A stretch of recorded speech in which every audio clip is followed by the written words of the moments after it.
বয়স্ক লোকরা কীর্তনে যোগ দিত, কিন্তু এখন দেখেছেন কমিটির ছেলেরা কীর্তন সম্পর্কে কোনো অভিজ্ঞতা নয়, তারাই কিন্তু কীর্তনে যুক্ত হয়েছে। কেন? শুধুমাত্র কিন্তু বাবা এই মোবাইলের জন্য। অনেক জগতে উন্নত, যেমন অবনতি হয়েছে তেমন উন্নতিও হয়েছে।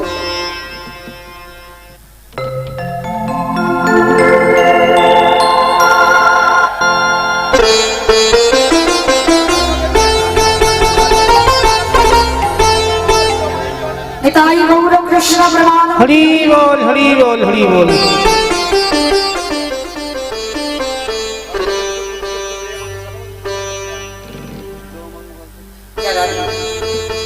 ভক্তচরণে একটা নিবেদন আমার, আমি বললাম বলে যেন কেউ অভিমান করবেন না, আমার কথাতে কষ্ট পাবেন না।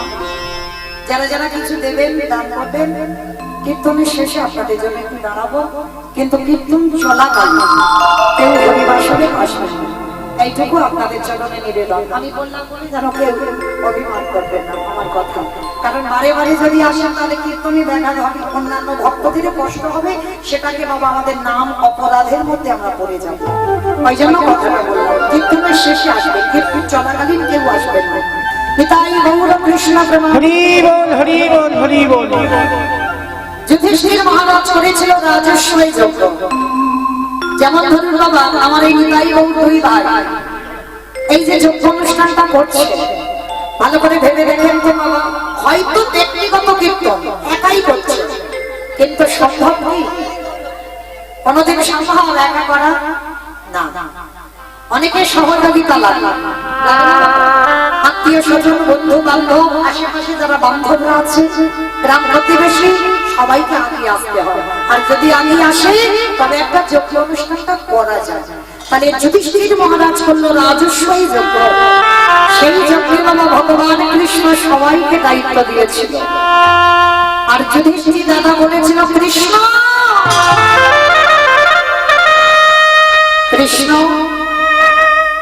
তুমি তো সবাইকে দায়িত্ব দিচ্ছ, তুমি নিজে কোনো দায়িত্ব নেবে না।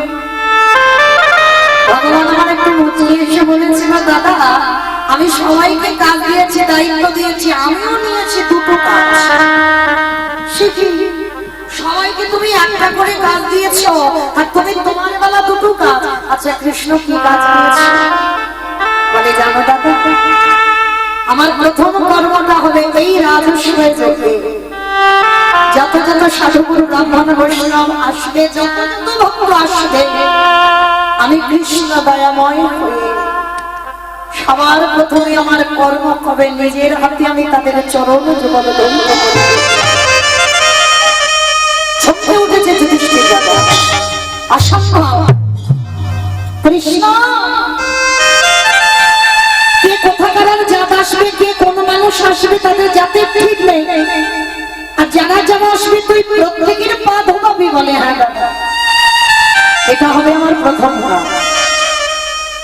আচ্ছা মায়েরা, এই জায়গাটা একটু ভালো করে অনুভব করে দেখেন তো, যিনি বিশ্বের স্রষ্টা মালিক ভগবান, যার কোনো কিছু অভাব ছিল না, যে মনে করলে বাবা একটা সেকেন্ডে পৃথিবীটাকে লয় প্রলয় করে দিতে পারে, যার ইচ্ছাতে মরা গাছে ফুল ফোটে, যার ইচ্ছাতে শুকনো গানে উজানো, সেই ভগবান আজকের রাজস্বই যজ্ঞে পা ধোয়াচ্ছে কেন?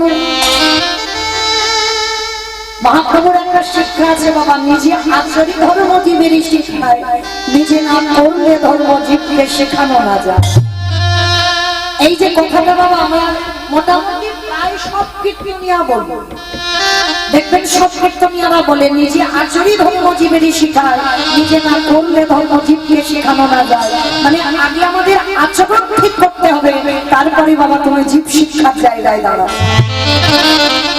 কি মায়েরা, আমি নিজে যদি কৃষ্ণ বলে না কাঁদি, আমি যদি নিজের সাধুগুরু বৈষ্ণবকে সম্মান না করি,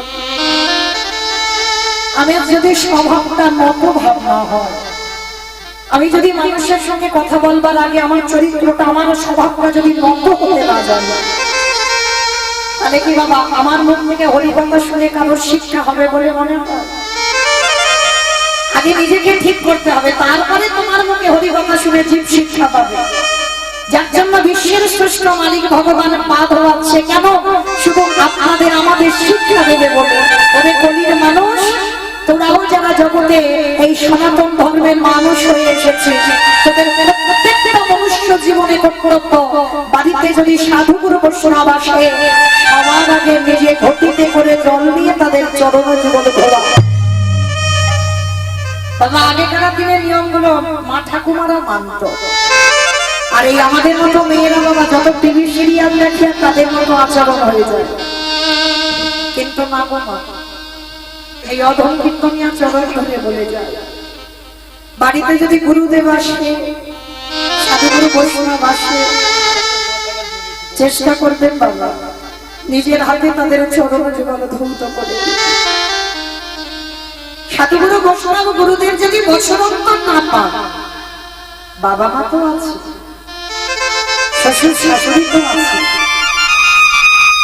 এই কথাটা বললে বাবা অনেক জায়গায় বলি তো সবাই একটু হাসে, যেই বলবো সঙ্গে সঙ্গে হাসি পায়। কেন হাসে? এক কলসির জলে 7 কলসি ভরেছিল, আর 7 কলসির জলে এখন আর 1 কলসি ভরে। একটা মায়ের স্তনদত্ত সেবা করে 500 ভাই বোন বড় হলো, আর সেই মায়ের পেটের ভাত জোগাড় করতে গিয়ে 5 ছেলে ভাগাভাগি করে দিল। হয় না বাবা? তাহলে জগৎ সংসারে লক্ষ্য করে দেখে এই বাবা মা যে কি বলতো, এটা আমি বলছি না, ভাগবত যারা জ্ঞানী তারা জানবে। ভগবান কৃষ্ণ সুদামাকে বলেছিল, সুদামা সবার আগে বড় গুরু হলো যে যার ঘরের বাবা মা। আচ্ছা বলেন তো বাবা, ভগবান তো একবারও বলেনি সবার আগে আমি কৃষ্ণ বড় গুরু। ভগবান তো নিজেকে জাহির করেনি যে আমি সব থেকে বড় গুরু। সবার আগে বাবা মাকে জায়গা দিয়েছে, সবার আগে মা, তারপরে বাবা। ভেবে দেখেন তো কোথায় ছিলেন আপনারা, আমরা কোথায় ছিলাম? শূন্যে ঘুরে বেড়াচ্ছিলাম, বাবা কৃপার বিন্দু দিল, মা 10 মাস কত যন্ত্রণা ভোগ করে গর্ভে ধরে রাখলো। তার মতো দরদি, তার মতো কৃপাময়ী আর কি কেউ আছে? তাই সবার চরণ ধরে এই অধম কীর্তনিয়া বলে যায়, চেষ্টা করবেন বা বৎসরে একবার, আমি বলছি না যে রোজ রোজ করো, বৎসরে একবার যেমন তোমরা প্রতিনিয়ত ভগবানের সেবা করো, ভগবানের জন্মাষ্টমী ব্রত করো, রামনবমী করো, একাদশীর উপবাস করো, অনেক ব্রত পালন আমরা করি, ঠিক সারা বছরে একবার বাবা মাকে সিংহাসনে বসিয়ে ভগবানের গলায় যেমন মালা দিয়ে,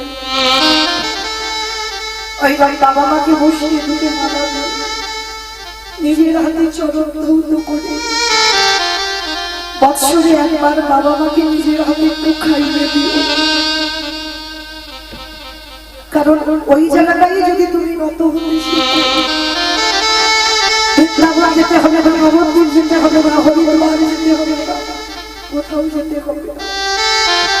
ভগবান বললেন সারা জীবন সে হাজার অন্যায় করলেও যারা বাবা মাকে সেবা পূজা করে, হাজার অপরাধও যদি করে, সারা জন্ম আমি ভগবান সেই ভক্তের দাস। ও যে ভক্তি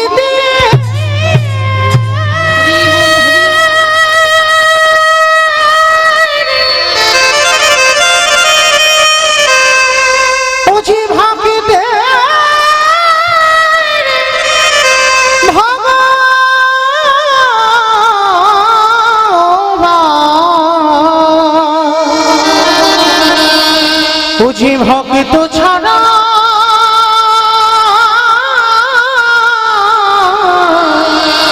কিছু জানি না, তাই তো যুগে যুগে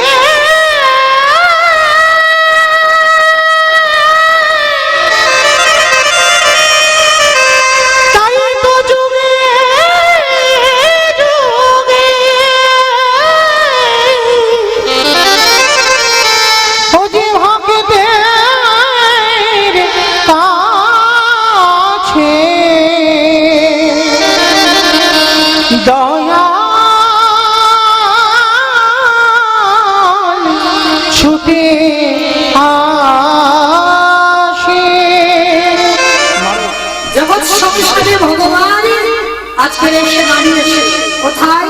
বিশ্বের স্রষ্টা মালিক ভগবান জগৎকে শেখালো ভক্তদের চরণ ধৌত করে। আর সেই ভক্তদের চরণ ধৌত করে শিখিয়েছে যে তোমরাও আমাদের মতো আচরণ করো জীব শিক্ষার নিমিত্তে। শুধু হাত বলো না, আরো একটা কাজ করেছে। কি কাজ জানো?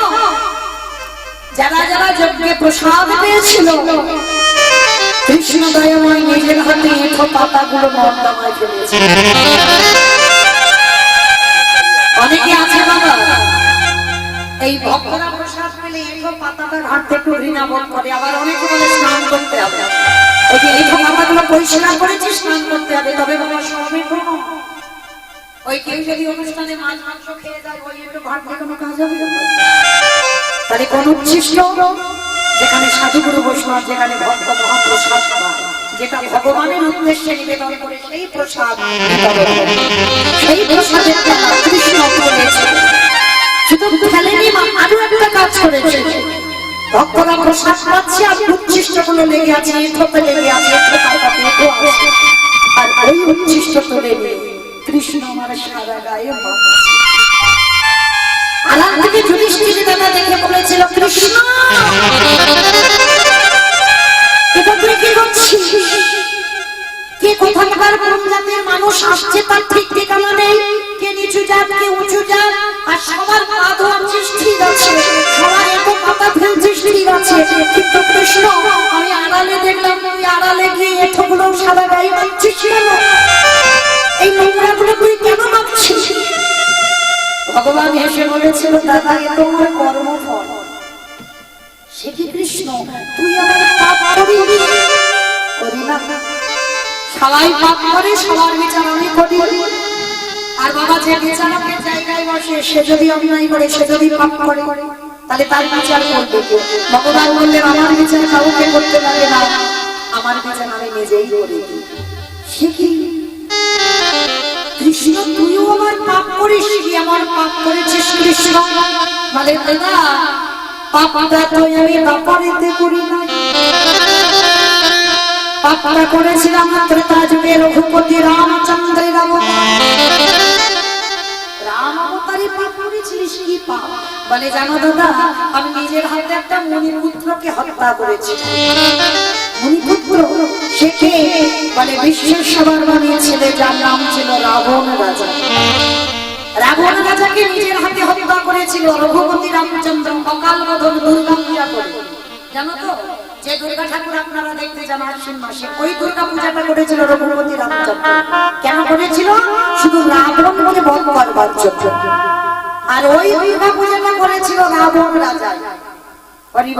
তাহলে কত বড় ভক্ত ছিল এই রাবণ। তবে বাবা একটা কথা বলি, আমরা রাবণের একটাই কথা আপনারা চলতি কথা মেনে নেন, অনেক সংসারেও বলবো। কথাটা কি না, তুই হলি আমার অসত্য বিভীষণ। বলি না তুই আমার খাস, আমার বাড়ি থাকিস, আর আমার বাড়ির গল্পগুলো লোকের কাছে বলে বলে তুই হলি অসত্য বিভীষণ। কিন্তু মাইরা এটা আপনাদের কথা নয়, আমারও কথা নয়, কথাটা বলেছিল রাবণ রাজা লঙ্কার মাটি। কবে বলেছিল জানো? যেদিন বাবা ঘোষণা হয়েছিল যারা যারা নাম মৃত্যুদণ্ড দেওয়া। আর এই ভয়ে পড়ে বাবা কেউ রাম নাম করতো না, সবাই ভয়ে ভয়ে ভয়ে চুপি চাপি থাকতো। আর কিন্তু ওই বিভীষণ মানে রাবণ রাজার ভাই বিভীষণ রাতের অন্ধকারে কাউকে কিছু না বলে জানালা দরজা ভিতর থেকে বন্ধ করে দিয়ে ওই রামচন্দ্রের ছবিটাকে বুকে জড়িয়ে ধরি সারা রাত শুধু আরাম আরাম করে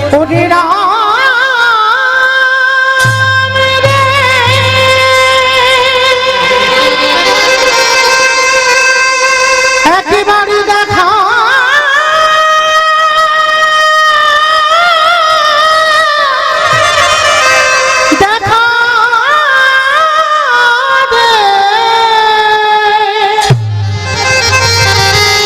ওরে তুই নাকি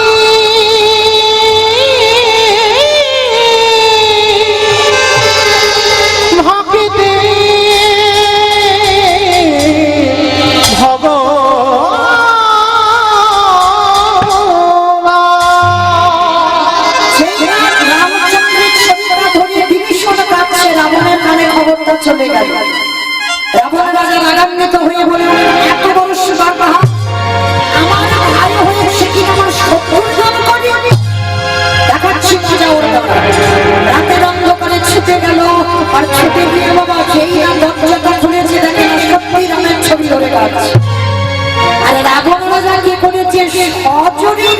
একেবারে বিভীষণের বুকে লাথি।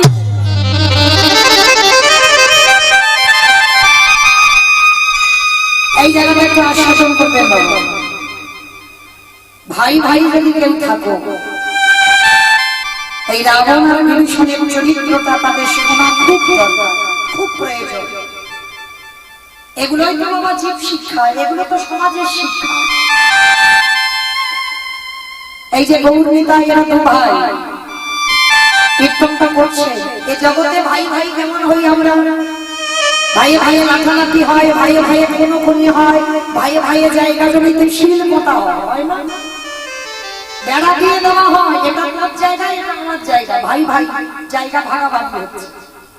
আবার দেখবেন বাবা, ভাই ভাইয়ের মামলা পর্যন্ত চলে, পাঁচিল তুলে দেওয়া হয়, এক ভাই আর এক ভাইয়ের মুখ পর্যন্ত দেখে না। এক ভাই যদি মরেও যায়, আর এক ভাইয়ের এতে কোনো যায়ও আসে না। হৃদয়ে এতটুকু কোনো অনুতাপ থাকে না যদি ছোট ভাই মরে যায় বা বড় ভাই মরে যায়। কিন্তু মায়েরা, এগুলো আমাদের সঙ্গে হয়, এগুলো আমার সঙ্গে হয়। রাবণ বিভীষণ এরা এমন ভাই নয়। ভাই ভাইয়ের কেমন চরিত্র হওয়া উচিত বাবা শিখে নেন। আশীর্বাদ করে যাবেন। এরা দু ভাই যে কীর্তন করাচ্ছেন, এদের যেমন স্বভাবটা, এদের চরিত্রটা মৃত্যুর আগের দিন পর্যন্ত যেন আমাদের দরকার। যেই না সজনী লাথি মেরেছে, একটা কথা মনে রাখবেন বাবা, বড় দাদা মানে পিতার সমান, আর বড় দিদি মানে মায়ের সমান। হয়তো তুমি ছোট হয়ে অন্যায় করোনি, বড়ই অন্যায় করেছে, তুমি জানো, সমাজের লোকও জানে বড়জন অন্যায় করেছে। কিন্তু বাবা, শাস্ত্র কোনোদিন বিধান দেয়নি তুমি ছোট হয়ে বড়র গায়ে হাত দাও, এ বিধান নাই। হয়তো তুমি ছোট অন্যায় করোনি, বড় তোমাকে মারতে পারে, হয়তো তুমি দোষ করোনি, বড় হাজারবার তোমাকে মারতে পারে, কিন্তু ছোট হয়ে ভগবান বিধান দেয়নি তুমি বড়র গায়ে হাত করবে। আর যারা এই পাপ কাজগুলো করে বেড়ায়, ভগবান বলেন সেই পাপকে আমি জীবনেও ক্ষমা করি। ওই জন্য এইগুলো একটু খুব শোনা দরকার বাবা। তো আজকের যেই না রাবণ সজনে লাথি মেরেছে, ধুলাই পড়ে গেছে, আর যেই না ধুলাই পড়ে গেছে, আচমকা লাথি মারা তো আমায়রা বুকে লাগবে না, আচমকা তো পিছন থেকে এসে বাবা মেরেছে, হঠাৎ বুকের যন্ত্রণা, তবে কোনো প্রতিবাদ নয়, ধুলা তাকে হামাগুড়ি দিয়ে উঠেছে বিভীষণ। উঠে রাবণ রাজা দাঁড়িয়ে আছে, রাবণ রাজার দুটো চরণ বিভীষণ আগে বুকে জড়িয়ে ধরেছে।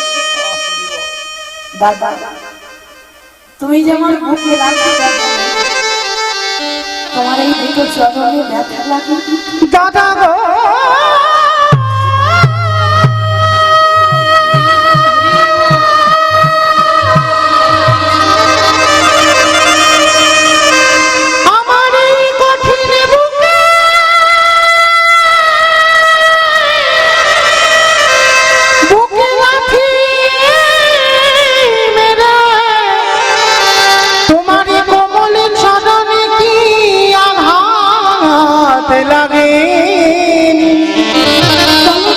দাদা গো, একেবারে বলো বলো,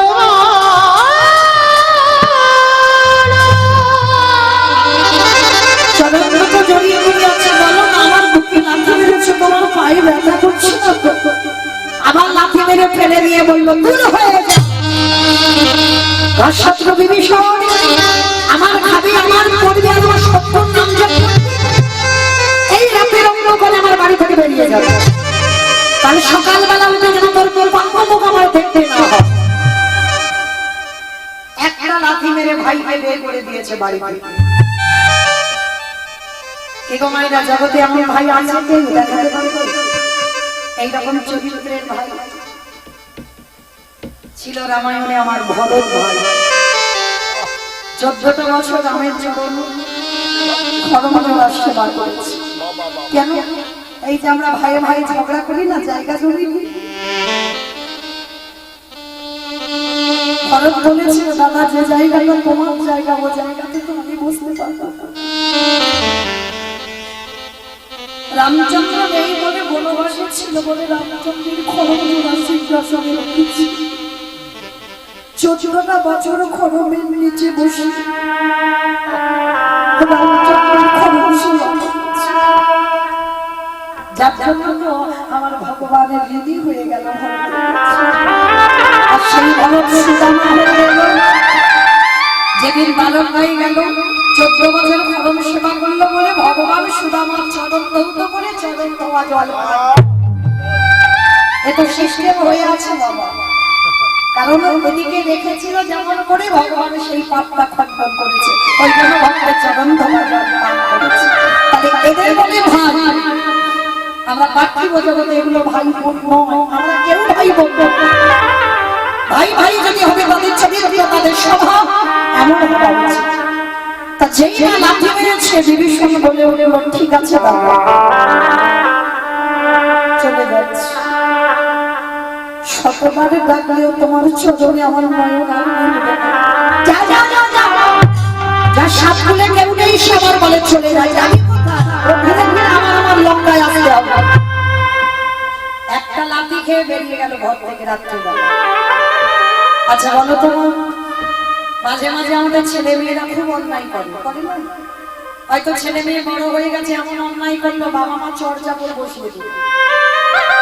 আচ্ছা ছেলেকে মারবার পর বকবার পর আধা ঘন্টা পরে কষ্ট হয় না?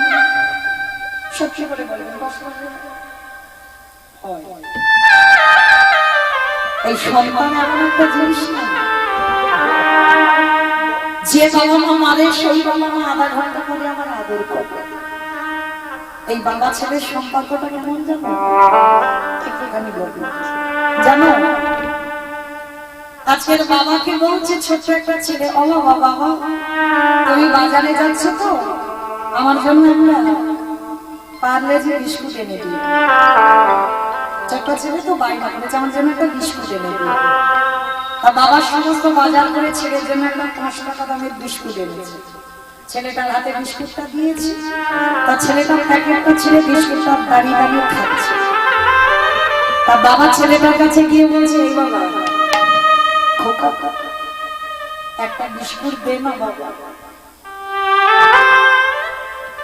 ছোট্ট ছেলে তো ছেলে বলছে ও ঠাকুমা দেখো একটা বিস্কুটের প্যাকেট এনে দিয়েছে, আমার বাবা মার কাছে বিস্কুট চাইছে আমি দেবো না। বাবা বারবার বলছে দে না বাবা একটা বিস্কুট। ছেলে জেদ ধরে বসে আছে আমি দেবো না দেবো না দেবো। ভালো করে বুঝবেন বাবা, এই জায়গাগুলো অনুভব করতে হবে। বাবা ছেলের জন্য 5 টাকা দামের বিস্কুট এনেছে, আর একটা 5 টাকা দামের বিস্কুট এনে কি বাবা খেতে পারতো না? পারতো তো। তাহলে বাবা ছেলের কাছে কেন চাইছে? শুধু চাইছে না, ওই প্যাকেট থেকে দিলে হবে না, ওই যে ছেলে একটা কামড় দিয়েছে ওই বিস্কুটটা দিতে হবে। কেন? ওই যে ছেলের থুতু দিয়ে আছে, ছেলের মুখে উঠে আছে, ওই ছেলের হাত থেকে বাবা ওই বিস্কুটটা খাবে। বাবা কি করতে খিদের জন্য চাইছে না, বাবা ছেলের ভালোবাসা। ঠিক সেই বাবা যখনই ছেলেকে কষ্ট দেয় আধা ঘন্টা পরে বাবা মাও কষ্ট পায়। তাহলে বাবা মা যদি কষ্ট পায় তাহলে রাবণ ভাইকে লাথি মেরে কষ্ট পাইনি? কষ্ট পাইনি? সারা রাত রাবণ ঘুমায়নি। কে বলে রাবণের চরিত্র ভালো নয়, রাবণ খারাপ লোক? শুধু লোকের বাইরেটা দেখলে হবে না, কোনো কোনো মানুষের দেখবেন বাইরেটা খুব কঠিন হয় কিন্তু ভিতরটা খুব ভালো। আবার দেখবেন কোনো কোনো মানুষের বাইরেটা দেখলে খুব শান্ত খুব ভালো কিন্তু ভিতরটা খুব কঠিন। এটা হয়। তো রাবণটা যে ছিল কেমন, বাইরেটা কঠিন ভিতরটা নরম। ভাইকে তাড়িয়ে দিয়ে সারা রাত রাবণ ঘুমাচ্ছে, শুধু মনের ভিতরে একটাই কথা পাচ্ছে, না জানি ভাইটাকে লাথি মারলাম কোথায় না জানি গেল, ভোর হোক একবার দেখে আসবো ভাইটাকে। কারণ রাবণ তো ভালো করে জানে